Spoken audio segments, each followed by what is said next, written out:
Hello students, welcome back to my YouTube channel Infinity by Vishali. आज हम class 9 NCERT का chapter number 7 triangles की exercise 7.3 के last 2 questions करेंगे। लास्ट लेक्चर तक हमने क्वेश्चन नंबर 3 तक कंप्लीट कर लिए थे। अगर आपने वो वीडियोस अभी तक नहीं देखी हैं तो प्लीज जाके उसे एक बार जरूर देख लीजिए। तो इस चैप्टर का और इस एक्सरसाइज का हमारा लास्ट 2 क्वेश्चन रहते हैं, आज हम उन्हें कंप्लीट कर लेंगे। तो स्टार्ट करते हैं क्वेश्चन नंबर 4 से। देखो क्वेश्चन नंबर 4 है BE and CF are two equal altitudes of a triangle ABC. Using RHS congruence rule, prove that the triangle ABC is isosceles. देखो इस क्वेश्चन की फिगर हमने खुद बनानी है, तो पहले हम साथ में फिगर बनाते हैं, साथ में समझते हैं क्वेश्चन को। क्या कहा गया है कि BE और CF क्या है? टू इक्वल ऑल्टीट्यूड्स हैं किसके? Triangle ABC। मतलब एक ट्राइंगल है ABC ABC, ठीक है। इसके 2 ऑल्टीट्यूड्स हैं BE एंड CF, और वो दोनों क्या है? इक्वल है। मतलब जितना BE होगा उतना ही क्या होगा? CF। क्लियर? दोनों क्या ऑल्टीट्यूड्स, मतलब यहां पे ये क्या बना रहे होंगे? 90 डिग्री बना रहे होंगे, ठीक है। और उसने क्वेश्चन में कहा है using RHS congruence rule prove that the triangle ABC is isosceles. क्या बोला है कि हमें RHS रूल क्या करना है? यूज करना और प्रूफ करना है कि ये जो ABC है ये क्या है? एक आइसोसेलेस ट्राइंगल है। तो देखो कैसे करेंगे। सबसे पहले हम लिख लेते हैं हमें गिवन क्या है। हमें गिवन क्या है कि ये दोनों ऑल्टीट्यूड्स इक्वल है, मतलब BE जो है वो CF के इक्वल है, ठीक है। अब मुझे टू प्रूफ क्या करना है कि जो ट्राइंगल ABC जो है वो क्या है? आइसोसेलेस है। मतलब ABC मुझे क्या प्रूव करना है? Is an isosceles triangle. देखो आइसोसेलेस ट्राइंगल क्या होते हैं? जिसकी 2 साइड्स इक्वल होती हैं। मतलब अगर मैं AB को AC के इक्वल प्रूव कर दूं, डेट इज अगर मैं AB को AC के इक्वल प्रूव कर दूं तो मैं ये कह सकती हूं कि ABC क्या एक आइसोसेलेस ट्राइंगल है।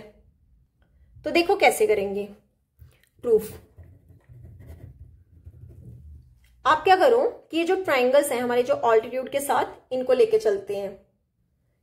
एक ले लो ट्राइंगल BEC, BEC, और सेकेंड ट्राइंगल ले लो ये वाली CFB। ये 2 ट्राइंगल्स हम क्या करते हैं? कॉन्ग्रुएंट प्रूफ कर लेते हैं। ये आपको थोड़ी देर में पता भी चल जाएगा कि हमने यही 2 ट्राइंगल्स क्यों लिए हैं, ठीक है। तो लिखो पहले in triangle BEC and triangle CFB। इन दोनों ट्राइंगल्स में देखो ये BEC में भी आ रहा है, यही BC साइड CFB में भी आ रहा है। मतलब BC किसके इक्वल आ रहा है? BC के इक्वल आ रहा है। रीजन हम क्या लिखेंगे? कॉमन। सेकेंड रीजन हम क्या लिख सकते हैं कि ये जो BE है वो किसके इक्वल है? CF के। ये हमें क्या है? गिवन है कि दोनों क्या है? इक्वल है। थर्ड रीजन क्या आ सकता है कि जो एंगल BEC वो किसके इक्वल हो जाएगा? एंगल CFB के। क्यों इक्वल होंगे? क्योंकि क्या है? ऑल्टीट्यूड्स, और ऑल्टीट्यूड्स हमेशा क्या बनाते हैं? 90 डिग्री बनाते हैं। तो रीजन क्या आ जाएगा? Each 90 degree. अब 3 कंडीशंस क्या हो रही है? सेटिस्फाई हो रही है। तो मैं ये कह दूंगी therefore triangle BEC is congruent to triangle CFB by कौन सा रूल? हमने कौन सा रूल यूज करना था? RHS। एक आपका राइट एंगल चाहिए था। राइट एंगल के सामने वाला क्या होता है? हाइपोटेन्यूज होता है, और एक अदर साइड। तो बाय RHS रूल से ये दोनों ट्राइंगल्स क्या हो गई हैं? कॉन्ग्रुएंट। देखो अब ये दोनों ट्राइंगल्स कॉन्ग्रुएंट हो गई हैं, तो मैं ये कह सकती हूं कि हमारा ट्राइंगल BEC में ये जो एंगल C है वो ट्राइंगल CFB के एंगल B के इक्वल होगा। BEC में कौन सा एंगल? C किसके इक्वल होगा? एंगल B के इक्वल होगा। क्यों? 2 ट्राइंगल्स कॉन्ग्रुएंट हैं तो उनके कॉरेस्पॉन्डिंग साइड्स एंड एंगल्स भी क्या होते हैं? इक्वल होते हैं। तो CPCT से एंगल C जो है वो किसके इक्वल हो जाएगा? एंगल B के। क्लियर? अब देखो मुझे तो AB और AC चाहिए था, मेरे पास तो एंगल्स आ रहे हैं, पर आप देखो इन एंगल से हम क्या निकालेंगे? साइड निकालेंगे। कैसे? एंगल C के अपोजिट साइड कौन सी है? अपोजिट साइड कौन सा है? AB। हमने ये चीज पढ़ी है ना, अगर कोई 2 एंगल्स आपस में इक्वल है तो उनकी अपोजिट साइड्स क्या होती हैं? इक्वल होती हैं। तो एंगल C जो है इसके अपोजिट साइड कौन सी है? AB, और एंगल B जो है इसकी अपोजिट साइड कौन सी है? AC।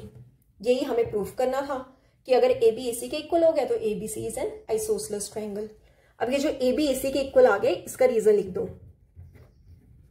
Sides opposite to equal angles are equal, कि अगर एंगल्स इक्वल हैं तो उनके अपोजिट साइड्स भी क्या होंगी, इक्वल होंगी।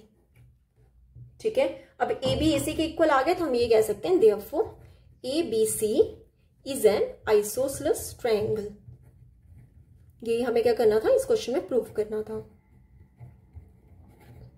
ठीक है, तो ये था हमारा क्वेश्चन नंबर 4। अब इस एक्सरसाइज का और चैप्टर का लास्ट क्वेश्चन कर लेते हैं, क्वेश्चन नंबर 5। देखो क्वेश्चन नंबर 5 है ABC is an isosceles triangle with AB is equal to AC। क्या कहा गया क्वेश्चन में कि ABC क्या एक ट्रायंगल है और कौन सी है, isosceles, with AB is equal to AC, मतलब ये जो AB साइड है किसके इक्वल है, AC के। नेक्स्ट क्या है, draw AP perpendicular to BC। AP जो है परपेंडिकुलर है किस पे, BC पे, मतलब यहाँ पे 90 डिग्री बना रहा होगा। और आगे हमें शो करना है कि ये जो एंगल B है वो एंगल C के इक्वल है, ये हमें प्रूव करना है। ठीक है, तो देखो गिवन क्या है हमें,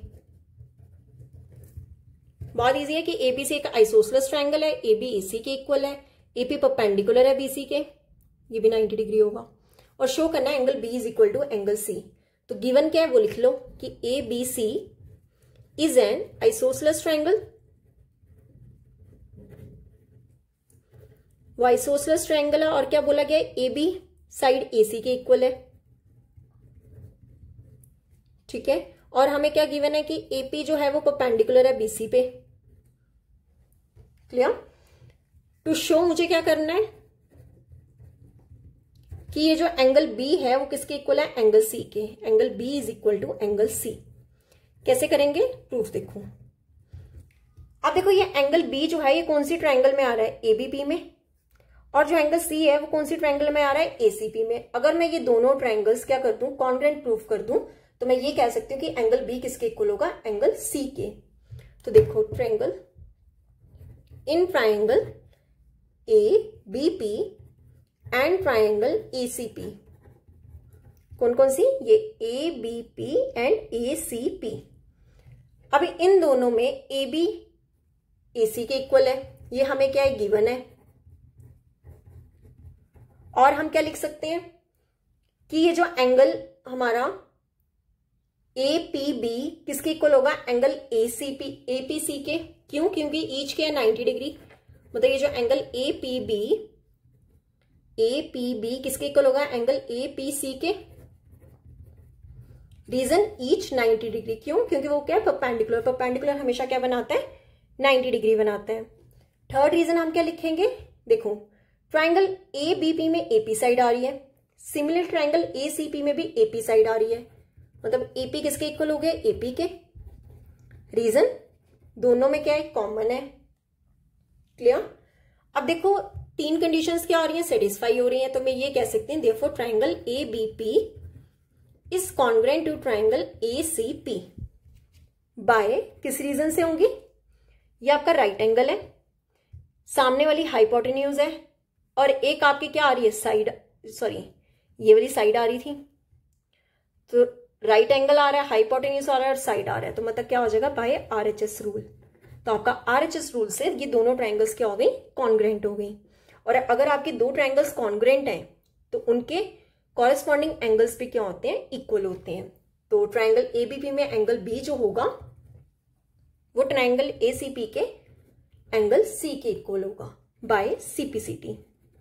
CPCT से ये दोनों एंगल्स क्या हो जाएंगे, इक्वल हो जाएंगे। तो यहां पे होता है हमारा ये चैप्टर कंप्लीट। आई होप आपको इस चैप्टर में कोई डाउट ना हो। अगर कोई भी डाउट होगा तो आप मेरे से कमेंट सेक्शन में पूछ सकते हो। मैंने इस चैप्टर की एक सेपरेट प्लेलिस्ट बना दी है ताकि आपको सारे लेक्चर्स एक ही जगह मिल जाएंगे। आई होप आपको वीडियोस अच्छी लगी होंगी। अगर आपको वीडियोस अच्छी लगी हैं तो please like, share and subscribe my channel. Thank you.